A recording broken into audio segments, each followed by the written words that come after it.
Hello दोस्तों, मैं सोनाली आपको अपनी चैनल निर्वाणा कैरियर्स में वेलकम करती हूँ। तो आज हम एक इम्पोर्टेंट नोटिफिकेशन के बारे में डिस्कस करने वाले हैं। इसमें आपका GDS recruitment 2025 document verification related notice आया है और ये 6 मार्च 2025 का नोटिस है। सब्जेक्ट क्या है? GDS online engagement process schedule 1 January 2025 standard operating procedure for pre and post engagement activities. मतलब अभी जो भी कैंडिडेट जीडीएस के लिए अप्लाई किए हैं उनका जो डॉक्यूमेंट वेरिफिकेशन प्रोसेस रहेगा 2025 ईयर के लिए, वो first document verification, second document verification, फिर ट्रेनिंग का प्रोसेस, वो सब कैसे क्या रहेगा उसके रिगार्डिंग आपका ये नोटिस है। यहाँ पे डिटेल में सब कुछ मेंशन किया गया है, तो पूरा वीडियो को कम्प्लीटली देखिएगा, फिर आपको सारी जानकारी मिल जाएगी। यहाँ पे सेकंड पॉइंट पे आपका एसओपी दिया गया है, मतलब जो भी सीरियल प्रोसीजर रहेगा उसके रिगार्डिंग यहाँ पे पॉइंट वाइज आपका मेंशन हुआ है। The SOP for this engagement cycles has been revised slightly from previous schedule cycles with the following key changes. मतलब पहले प्रीवियस ईयर्स में हमारा जैसे सिलेक्शन होता था जीडीएस के लिए, इस साल थोड़ा सा चेंजेस किया गया है। और क्या क्या चेंजेस हुआ है यहाँ पे आपको एक एक ऑप्शन में मिल जाएगा। फर्स्ट ऑप्शन में आपका स्टेज वेरिफिकेशन, मतलब first document verification regarding details दिया गया है।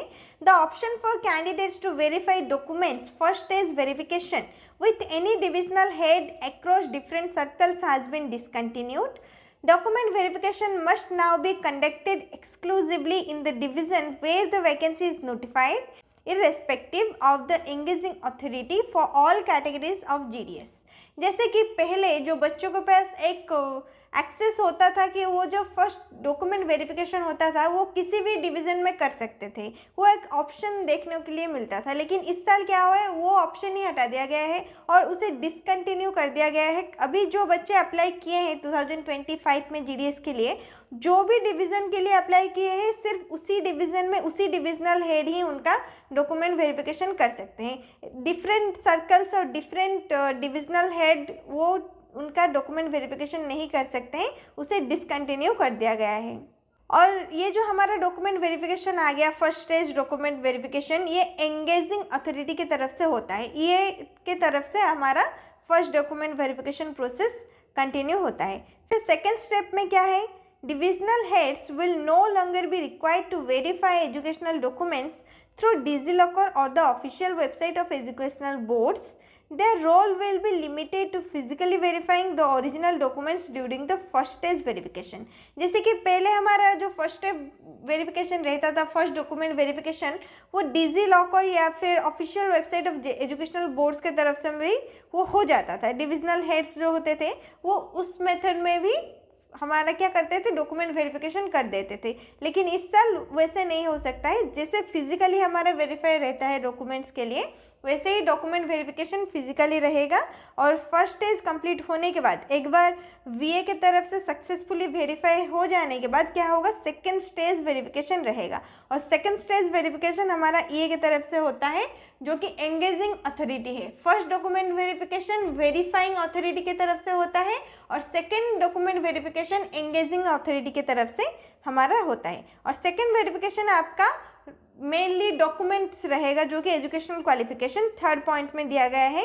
The verification of secondary school examination SSC class 10 certificates for candidates who have passed the initial physical verification will be conducted by the circle nodal officer of the circle where the respective boards exist. Verification will be done via API सेतु।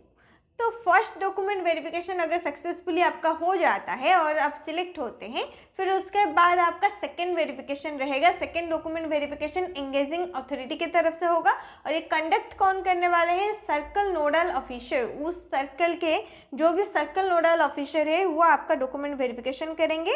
और किसके through होगा, API सेतु के through ये verification complete किया जाएगा। Next fourth point, ये circle nodal officers के लिए है। Separate SOP will be issued for the document verification through API Setu specially for circle nodal officer, that is AD और एपीएमजी कंसर्न। जो आपका सेकेंड डॉक्यूमेंट वेरिफिकेशन करने वाले हैं उनके लिए भी एसओपी मतलब डॉक्यूमेंट वेरिफिकेशन इंस्ट्रक्शन दिया जाएगा। तो फर्स्ट आपका प्री एंगेजमेंट रहेगा जिसमें आपका डॉक्यूमेंट वेरिफिकेशन रहेगा, उसके बाद ज्वाइनिंग प्रोसेस रहेगा जिसमें आपका 3 डेज बेसिक ट्रेनिंग रहेगा और ट्रेनिंग कंप्लीट करने के बाद आपका पोस्ट एंगेजमेंट रहेगा। पोस्ट एंगेजमेंट में आपका second document verification process complete रहेगा। फिर उसके बाद यहाँ पे आप देख सकते हैं जो भी डिटेल्स आपका मतलब स्टैंडर्ड ऑपरेटिंग प्रोसीजर में जो भी डिटेल्स है यहाँ पे मेंशन किया गया है। वेरिफिकेशन ऑफ डॉक्यूमेंट्स के डिटेल्स रहा है और आपका जब मेरिट लिस्ट आएगा अभी मार्च लास्ट वीक तक आपका मेरिट लिस्ट आ जाएगा, फर्स्ट मेरिट लिस्ट या जीडीएस का रिजल्ट बोल सकते हैं।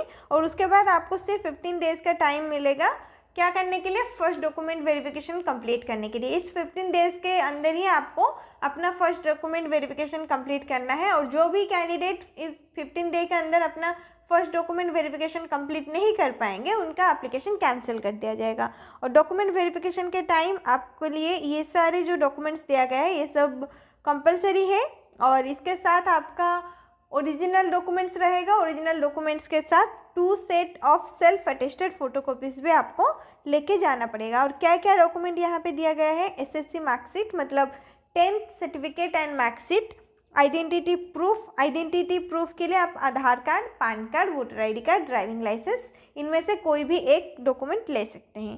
कास्ट सर्टिफिकेट अपना वैलिड वाला कास्ट सर्टिफिकेट रहेगा, PWD certificate, EWS certificate, transgender certificate, date of birth proof.